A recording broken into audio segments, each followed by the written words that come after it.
हर हर महादेव।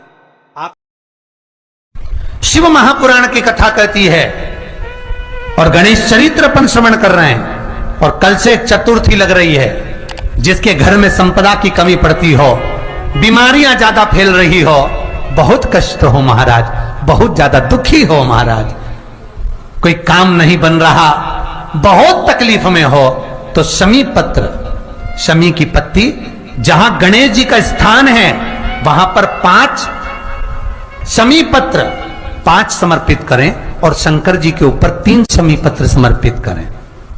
बहुत ध्यान देना, 5 शमी पत्र जहां गणेश जी का स्थान है शिवलिंग में वहां समर्पित करें, 3 शमी पत्र शिवलिंग के ऊपर समर्पित करें। 1 शमी पत्र शंकर जी की चौखट पर लेफ्ट भाग में जाते समय आपका उल्टा हाथ, जब मंदिर से निकलो तो उल्टे हाथ पर लेफ्ट भाग में शंकर जी की चौखट पर समर्पित करें 1 शमी पत्र। और महाराज घी का दिया जहां लेफ्ट भाग में आपने शमी पत्र रखा है, मंदिर में ना दिया लगाकर बाहर की ओर जहां शमी पत्र रखा है उसके ठीक साइड में एक घी का दिया लगा दीजिए। केवल गणेश चतुर्थी से लेकर अनंत चतुर्दशी तक गणेश पुराण कहती है भगवान गणेश जी का मोर ध्वज का, मयूर ध्वज गणेश का नाम लेकर जो ये दीप शमी पत्र चढ़ा देता है उसके घर से कभी रिद्धि सिद्धि नहीं जाती, वैभव प्रतिष्ठा नहीं जाती। कर कर देखना, अगले साल तक आपका व्यापार कितना चलता है हमको बताना जरूर, करके देखो एक बार। गणेश पुराण का, शिव महापुराण का यह प्रसंग करिए, जीवन में उतारिए। चतुर्थी से लेकर अनंत चतुर्दशी तक गणेश जी का मूल स्थान, आपको गणेश जी की मूर्ति पर चढ़ाने का नहीं बोल रहा है। क्यों नहीं बोल रहा है? क्योंकि गणेश जी की आप प्रतिष्ठा करोगे तो वो टेम्परेरी है, 10 दिन के लिए कर दिया फिर वापस विसर्जन कर दिया। पर जहां शंकर मंदिर में बैठ गए, शिवलिंग स्थापित हो गया, वहां ना जाने कितने समय से शंकर की आराधना हो रही है, वहां गणेश जी सदा विराजमान है, सदा आराधना।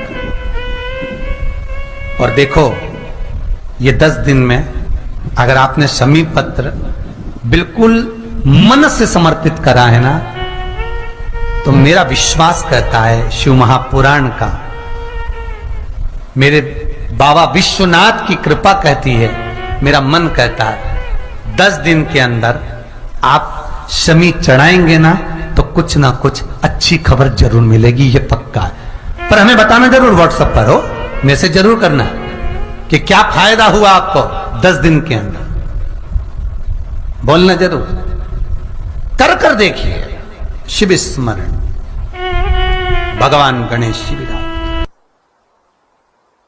का जो व्रत करने वाली होती हैं, जो चतुर्थी का पूजन करने वाली होती हैं, उनके भीतर का एक भाव होता है कि जैसे ही शाम का समय आए चंद्रदेव का पूजन करें, चंद्र जब प्रकट हो जाए, कलश भर लिया, उसके नीचे आखा दाना रख दिया, चावल गेहूं जो भी आप रखते हो पूजन के लिए, ऊपर पात्र आदि रख दिया, जलाशय, फिर अपन ने घी का दिया लगाकर पूजन भी कर ली। तो जो चतुर्थी का पूजन करने वाली होती हैं, जो चतुर्थी का नियम व्रत धारण करने वाली होती हैं, बड़ी बड़ी चतुर्थियां करती हैं या उसका नियम धारण करती हैं, तो चतुर्थी का जो पूजन करती है वो किस चीज के लिए होता है? केवल संतान, पुत्र, परिवार, हमारा कुटुंब, हम जिस कुल में हैं, हमारा कुल वैभव की ओर बढ़े, संपदा की ओर बढ़े और उसकी आयु बढ़े,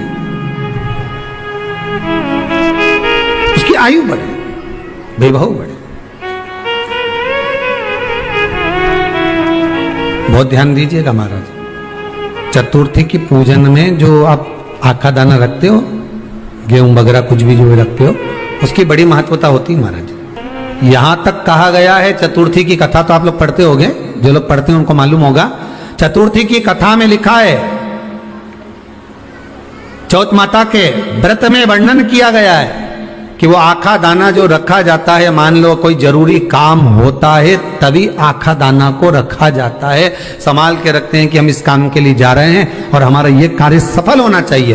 तो जिसने चतुर्थी का व्रत करा है, जिसने चंद्रदेव का पूजन करा, चतुर्थी का व्रत करा, वो गणेश जी से विनती करके वहां से 2-4 आखा दाना उठा ले, और जो व्यक्ति का काम अटक रहा है अपने ही घर का, पर दूसरे कुल को नहीं देना, अपने ही कुल के अंतर्गत जो काम अटक रहा है उसकी जेब में, उसके पल्लू में उस चीज को रख दिया जाए।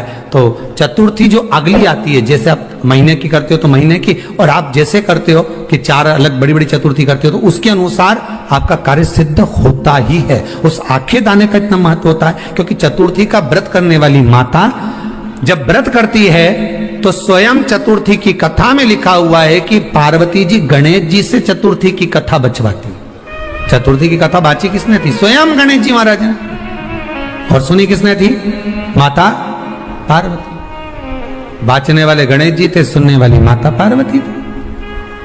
तो चतुर्थी की कथा जब होती है तो उसको स्वयं गणेश जी बाच रहे हैं, तो व्रत कौन सुन रही है? माता पार्वती। और आपने जो आखा दाना लिया वो गणेश जी के भाव से लिया, गणेश जी से निवेदन करके, विनय करके